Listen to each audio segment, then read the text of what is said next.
Hello জনগণ, আসসালামু আলাইকুম। সবাইকে কেমন আছেন আপনারা? সবাই চলে এসেছি নতুন একটা ব্লগ নিয়ে। সেদিন সকাল সকাল বৃষ্টির ভিতরে চলে গিয়েছিলাম আফতাবনগরে একটা কাজে গিয়েছিলাম। আমার ওদিকে তেমন একটা যাওয়া হয় না, তো আসার সময় আবার হাতির ঝিল হয়ে আসছিলাম। তখন না প্রচণ্ড বৃষ্টি হচ্ছিল, আর ওয়েদারটা এত সুন্দর লাগতেছিল। আপনারা দেখেন, আকাশটা পুরোপুরি হচ্ছে মেঘলা হয়ে আছে, বৃষ্টি পড়তেছে, তার মধ্যে ঝিলের মধ্যে দিয়ে ওয়াটার বাস যাচ্ছে। আমি আসলে ওয়াটার বাসে কখনো চড়ি নাই, কিন্তু দেখতে এত ভালো লাগতেছিল। আমি জানি না যারা রেগুলার চড়ে তারা এনজয় করছিল কি করছিল না, বাট আমার দেখে খুব ভালো লাগছিল। তো এরপরে চলে এসেছি বাসায়। আসার সময় মানে এয়ারপোর্ট থেকে নামার পরে যে সেন্টার পয়েন্টটা, ওটাতে গিয়েছিলাম একটু। এই ফার্স্ট টাইম আমার এই সেন্টার পয়েন্টে ঢোকা।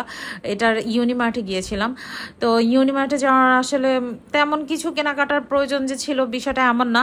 তারপরও হচ্ছে বলেন যে একটু ঘুরতে যাওয়া, আর হচ্ছে যদি কিছু দরকার পড়ে, চোখের সামনে পড়ে যায় তাহলে নিয়ে নিব, এরকম একটা বিষয়।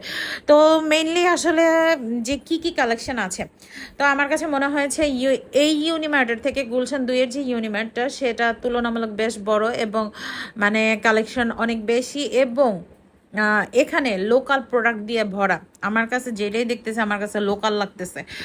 আর তুলনামূলক দাম বেশি তো নর্মালি আমরা সবাই জানি ইউনিমার্টের দাম একটু বেশিই হবে, কিন্তু কিছু কিছু প্রোডাক্ট আছে যেগুলো আপনি অনলাইনে, এই যে এইখানে যেই মানে ক্রিমগুলো বলেন কিংবা ফেস ওয়াশগুলো বলেন কিংবা কি বলে এইজিং ক্রিম, এই জাতীয় জিনিসগুলো, এগুলো না অনলাইনে অনেক কম দাম।